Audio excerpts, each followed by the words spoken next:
Only Channel 9's Giovanni Diaz visited the family's home today. And Gio, that child still has a long way to go in his recovery. Hey, Kirsten, he does, but let me tell you, I've been in touch with his family since it all unfolded, and yes, he does have a long way to recovery, but we are just so happy that he is finally home.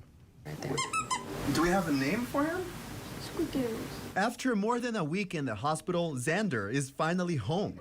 The 7-year-old had to have heart surgery after a drone came crashing down right on top of him just days before Christmas. You good? You and I have been talking pretty much every day since it happened. We spoke on the night of Christmas. How was that night for you? Honestly, it was very emotional. It was very hard, not only to be in that situation and trying to keep his spirits alive, but just being divided as a family. That's, not something we're used to. Xander left the hospital on Monday, and his family made sure he went home in style.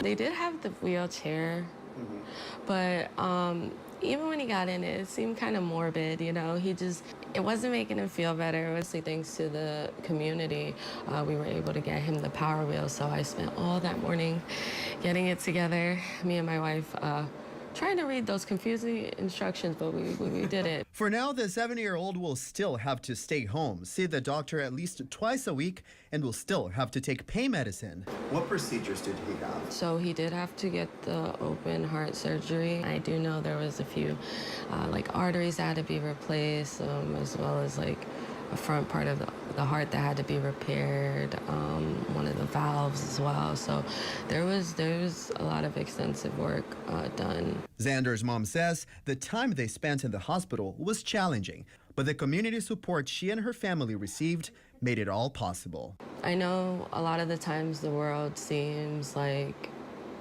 a bad place and there's not a lot of hope, but it's nice to know that even in unfortunate times like this, that humanity can come together and be one for a greater cause.